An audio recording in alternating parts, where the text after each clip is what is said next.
Kaugnay ng charter change at inihaing resolution of both houses 6 ni Senate President Juan Miguel Zubiri para amyendahan ang ilang probisyon ng konstitusyon.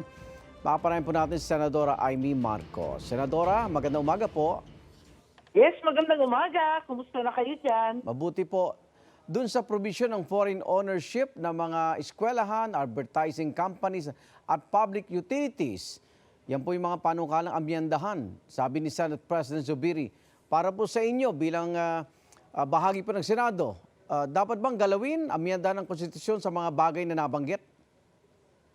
Well, para sa akin, unang-una, talaga naman hindi ang konstitusyon ang pinakamahalagang bagay na magbabago sa buhay ng tao sa panahong ito.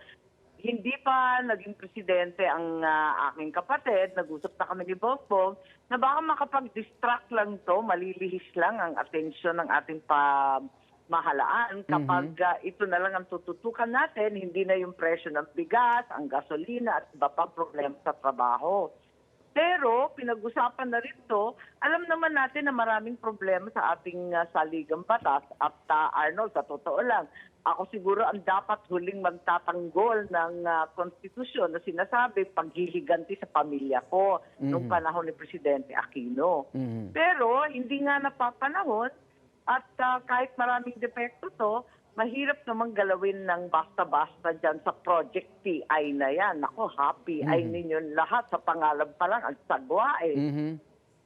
Okay. Kaya eto nga, nabanggit itong public utilities, alam natin na napaltan na natin sa napakamurang pamamaraan ng pagsasabatas. Ibig sabihin, hindi naman tayo nag-con-con o con-as o PI nung panahon ni Presidente Duterte. Nagawa na natin ng parang to yung Public Services Act, napaltan na rin yung Retail Services Act, napaltan din yung Foreign Investment Act. Ako nga nagpasimuno nun. At naipalawak natin ang mga sektor na pwedeng pasukan ng mga dayuhan ng foreign investment na sinasabi. Ito namang edukasyon, nagtataka din ako kasi gagawa rin ng paraan, ang dain-dain ng foreign schools dito, yung mga Singapore schools, yung mga culinary, sangkatutak. Higit sa lahat, itong advertising. Talaga bang napaka-importante nito sa buhay ng pangkaraniwang Pilipino? At hindi ba ito pumapasok na sa media? Nakakatakot naman kung marami ng foreigners sa media. So, tingnan natin, pag-aralan, maganda naman na sinabi ng wag na mag-PI at higit sa bastos, hindi kinakailangan. At mag-move on tayo sa pag-aaral nitong economic provisions. Para sa akin, yung energy nga dapat unahin, di ba? Para hindi na ma-blackout dyan sa panay ng halos sanlinggo. So, dun sa naging diskaril ng PI o People's Initiative, nakita mo ba ito yung parang pangsalba? Maisulong lang itong constitutional amendments? That's right, that's right. Parang compromise daw to ng Senate at Congress kasi nga nagkakabangayan na at hindi na maganda kapag mag-away-away pa.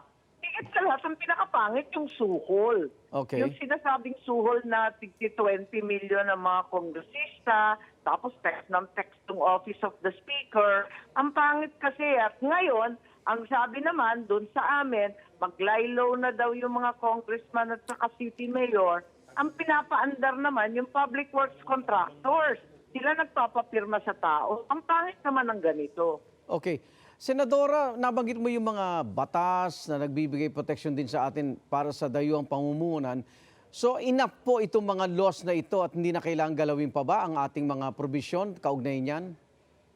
Well, para sa akin, unang-una, hindi ito magic na biglang dadagsa yung pera ng foreigners pagdating dito at pag napaltan to. Pero for me, kasi dakilang Ilocana ako, kailangan pag gumastos ng 14 billion para lang paltan yung batas. Kaya naman paltan ng batas. Hindi naman tayo gumastos ng labis-labis nung panahon ni Presidente Duterte. 3 provision ang halos na nabuksan sa pamamaraan ng pagpapalit lang ng batas, hindi na yung konstitusyon. Sana mas maganda pa rin ito, mas mabilis at yun nga, in accordance with law naman ang nakasaad sa ating saligang batas eh. Pero nabanggit nyo, nung hindi pa Pangulo si kapatid mong si Bongbong Marcos, ayaw niya susugan ang saligang batas. So, Ayaw talaga niya.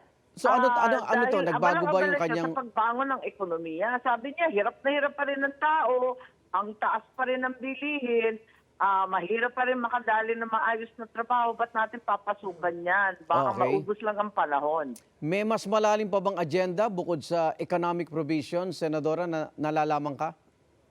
Yun ang kinatatakutan natin kasi bakit pinagpipilitan pa rin yung CONAS, samantalang nakikita natin at naranasan na natin na pwede palang paltan in accordance with law. Baka naman yung political at yung mga ambisyoso dyan na hindi man nanalo sa popular vote, gusto magpalit sa parliamentary. Hindi ko na alam Nagkausap na ba kayo ni Pangulo sa 20 million pesos na binulgar mo rin para makakuha ng pirma? Yes, oo naman. At nagulat naman siya. Hindi naman niya akalain na may ganon. Tapos yung 100 pesos, nabubukulan pa, nagiging 40 pesos. Yung ibang lugar, 1,000 pesos. Ano ba naman ito? Ang sagwa naman, talaga namang for sale na ba talaga? Pati konstitusyon, ang Oo. sagwa naman talaga. With this development, Senator, tuloy ba yung resolution mo na imbisigahan itong tsatsya at pirma? Palagay ko, kinakailangan ituloy Talagang kailangan tuloy-tuloy para hindi na maulit, di ba? At Okay. talagang kinakailangan ng future legislation, di gawin para pagbawalan na ito, parusahan yung mga pasimuno nito. Ang problema, sinong tatawagin ko? Kasi baka yung mga kongresista hindi rin magsalita. Ang takot lang nun, baka masiro-siro yung budget nila. Mamaya, babagsak na naman sa mga pobreng empleyado ng DSWD, DOH, DOLE, na kung tutuusin, pag-utusan lang naman ng mga yan. Opo. Okay. May nabanggit ka mga staff ni House Speaker Romualdez. Yung mga nagte-text tungkol sa PI na yan. Yes, nakasulat yung kanilang mga pangalan. At yung iba naman, kabisado naman natin ang mga numbers nila. Kaya may Jet Tronco, may kung sino-sino. Ang daming pangalan pa-iba-iba. Marami kasi sila ron Nag-uusap ba kayo ng pinsan mo? Alam ko may tampo yun sa akin mula nung October. Dahil nga sinabi ko na pro-Duterte ako kasi gusto ko nga masalba at wag masira yung unity. Nung talagang binabakbakan ng todo si VP Sara at saka may threat of impeachment pa, sinabi ko hindi pwede yung ganyan-ganyan, pati yung mga ICC, kung ano-anong inaungkat. Ba't tayo nakikipag-away? Hindi naman nakikipag-away. Tapang-tapang nga ng mga Duterte, pero hindi naman tayo tinatapangan. Talagang mababait sa atin. Ano bang problema? Okay. Ang direksyon ba natin dito, hiwalay ang boto ng Kongreso at Senado o magkasama? Isa pang malabo yun. Kasi, di ba sinasabi sa mga tao na kapag pumirma sila, magkakaroon sila ng ayuda, 3,000 piso, taon-taon o buwan-buwan pa. Abay, pag tinignan mo naman yung papel, ang nakasabi doon, jointly or separately voting, na maski ako nalalabuan, paano naman yun ilulunod yung boto na 24 lamang ang senador dun sa higit 300 mga kongresista. Inamin naman nung isang firma organizer na yun daw talaga yung pakay kasi wala silang boto sa Senado. Alam Okay. nila to dahil ang kulit ikatlong beses na to Yung first 2 times, bicameral resolution ng CONCON, tapos CONAS, ayaw talaga ng mga senador. Tapos yung ikatlo, itong PI, ayaw na naman namin to kasi halatang-halata naman na luging-lugi, binaliwala kami sa 24 boto lamang. Public, ano yan, PI. Oo. Di ba, Senadora? PI. Hoy, ilang nagbansag na hindi ako. Sa Okay. pangalan pa lang, tawag ka na. Salamat po. Maraming salamat, Senadora Amy Marcos. Ingat po kayo. Maraming salamat, Igan. Happy New Year sa Happy New inyo Year po. lahat. First time ko dito, this 2024. At Maraming masusundan. salamat po. Thank you. Sisikapin po namin kunan ng paeg si House Speaker Martin Romualdez kaugnay ng mga nabanggit ni Senadora Amy Marcos. Pero una nang sinabi na sinusuportahan niya ang inihaing resolution both Houses 6 ni Senate President Juan Miguel Zubiri. Igan, mauna ka sa mga balita. Mag-subscribe sa GMA Integrated News sa YouTube.